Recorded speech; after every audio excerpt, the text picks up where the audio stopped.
In this video, we're going to be discussing about the tropics, how it's forecasted to become quite active in the next few days. In fact, there could be tropical storms or hurricanes that could be impacting the United States in the future. Then we're going to be talking to you guys about the severe weather potential for strong to severe thunderstorms with a 2% chance of tornadoes and large rain, large hail, and damaging winds with flooding in the Midwest. Welcome everybody, my name is Shubhana and welcome to another weather forecast on the channel. Thanks for all the support and the views we've been getting, and let's get to the video. So we're here at the tropical tips like we always do. It's a great model, it's a great website I recommend you guys to look at. And we'll be talking to you guys first about these two waves, disturbance number 2 and disturbance number 1. Let's start with disturbance number 2. It is currently a very small system. It's not organized by now, but there's about a 20% chance in the next 5 days for it to develop. Since it's very small, it could just disappear right away, or it could rapidly intensify, which some models are hinting that could be happening. A problem with this disturbance is it is moving towards the north and east, so it's going to be avoiding the Caribbean islands, but it might be impacting Yucatan or western Cuba. And if it can get into the Gulf of Mexico, the environment is primed, there's very little shear, warm waters, it could rapidly intensify into a hurricane that could be impacting Texas and Mexico. Disturbance number 2, or what they call number 1, I think has a better chance of becoming at least a tropical storm, maybe a hurricane, because it is also in a really good environment and it's out more in the Atlantic, and it looks more organized as well. This one I think has a better chance of becoming a hurricane, and some models are hinting that it could become a hurricane as it moves west and northwest, and that too could be impacting the vicinity of the United States. Time frame to watch, I think, is from September 2nd to September 6th. That's where either one of these storms could develop into a named storm. It could become a hurricane, it could be a tropical storm, we don't know. You just have to wait and see. So when we're looking at the GFS model really quickly, don't look at the strength of these storm systems, you just look that it's been hitting the past 10 days that storm may develop around this time. And even the European model, which I don't have right now, I've seen it, it's also showing that it could be a storm system, especially with the second wave that could be impacting the United States or be very close to the United States or to land. So this is what the GFS's time is right here. We'll look relatively quickly. We're going to see that a storm system is going to be around the end of the month, potentially near the region I was talking to. And by September 2nd, it could start to develop into a tropical storm near the Yucatan Peninsula and head into West Texas, South Texas, and Mexico. Very similar to what the previous two disturbances have been doing.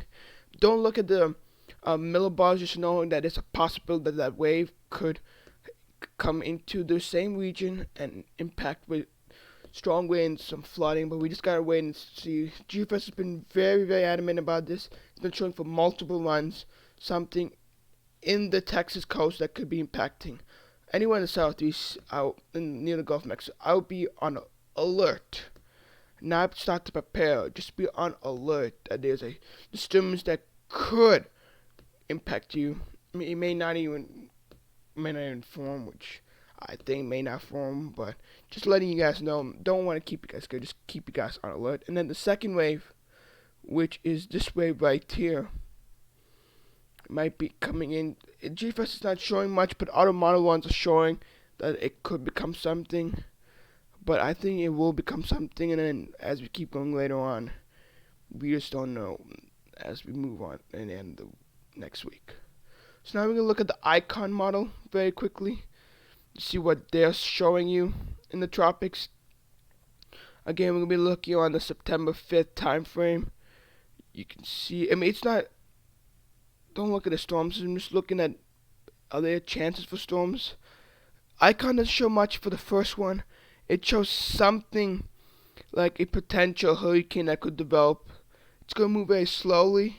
That's what they are saying. We don't know if it's going to move very slowly, but it's showing by the end of the month, the second wave, we talked about, could become a hurricane.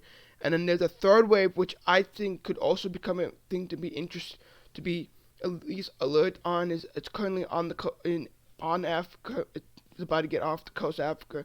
It looks very, very organized with thunderstorms. We'll have to wait and see from there. But overall, expect a pretty active pattern now will continue for the entire, because I keep reiterating the same thing. We're getting towards the peak. Peak hurricane season is the middle of September. But anywhere from now till end of October, I think that's like about 60% of hurricane season, maybe 70% of hurricane season still remain. And that's prime, the environment's becoming more prime, especially in the Gulf. Anything that develops in the Gulf, I think will rapidly intensify and become a strong storm. Nothing to scare you guys, I just wanted to keep you guys on alert. So now we're going to be talking about the severe weather that's expected for the weekend. So this is the National Hurricane and this is National Weather Service. This is for tomorrow, which is Saturday. Currently there's some severe weather in the northeast, some thunderstorms, some gusty winds, couple tornado warnings, nothing. I mean, it is still something to keep an eye on, but I'm more worried about tomorrow. And there's a 2% chance of tornadoes in northern Minnesota. I think they might have to expand that, because models are hinting at potentially supercells and some big cluster storms in central Iowa and northern Iowa.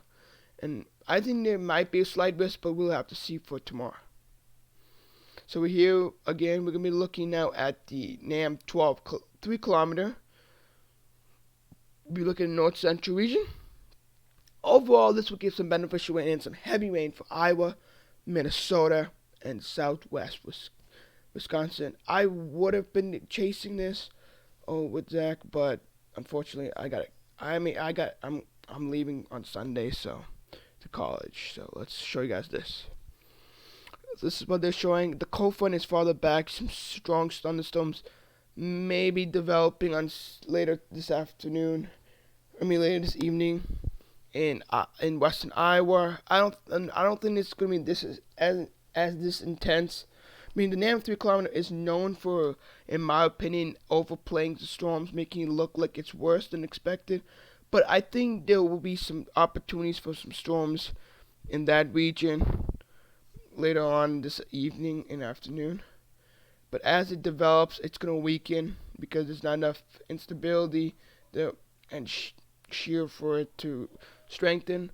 But then it moves and here's the warm front. I think this is going to be the warm front that will be moving up and it produce some thunderstorms in southeast Minnesota, northeast Iowa. But these could be still severe. I mean, the minimum will be just heavy rainfall. But I think this is when you got to be worried about. There might be some daytime heating in Iowa. We'll quickly look at the temperatures just to show you guys what forecast to be in the upper 90s.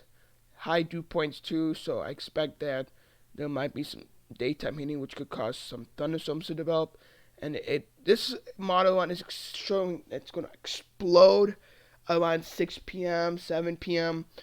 tomorrow afternoon, and it's going to be just pouring rain with some very gusty winds, some large hail, maybe an isolated tornado, but we will have to wait and see. It's a little overplayed in my opinion, but overall I expect it to be pretty nasty for central Iowa, pretty much the entire state of Iowa. And then it'll move into northern Illinois and southern Wisconsin. And then before another one, which models have been hinting this too, on Sunday after evening into Monday early morning, it could be another round of storms that could develop, which could produce some gusty winds. So total precip, this is a little bit overdone, but overall I expect central Iowa about 1 to 3 inches of rain. But if you get underneath the heavy rains and wave after wave, you might see 3 to 5. But just expect some beneficial rain, 1 to 2, maybe 3 inches max. So we look at another model. Well, let's quickly see if the HRR has loaded in. If not, we'll look at the RAF model. Let's look at the RAF model. Have they loaded in either? No. So we'll just look at the every 3 high resolution, another model one that's kind of overplaying. I mean, no, they're known for showing some more storms and what will happen, but overall just getting the pattern that you can see daytime heating, and I'm worried about central Iowa. Another model that's showing some big thunderstorms in central Iowa and just some heavy rain for the state of Iowa. before another cluster of storms as we wake up on Sunday, and that will move into northern Illinois, which could see some pop-up showers and thunderstorms. If this develops, I would be pretty concerned for Sunday afternoon, but we'll just gotta wait and see. Overall, and the cold front. Overall, expect strong thunderstorms in Iowa and Minnesota, some heavy rain, some gusty winds, and some large hail, with a chance of tornadoes, because there will be some shear as the cold front comes through as well. How much rainfall are we expecting according to this model currently? Again, 2 to 4 inches. I expect 1 to 3 inches for central Iowa. In fact, I'm more worried about central Iowa and southern Wisconsin, Minnesota. So I won't be surprised. There might be a chance of upgrade. We'll have to see what the HRR shows and other model shows for a chance of some storms on tomorrow, which will be Saturday. So guys, thanks for watching. Hit the subscribe button, and I'll catch you guys in another video. Enjoy the rest of the day. If you're on these thunderstorms in the Midwest, stay safe, everybody.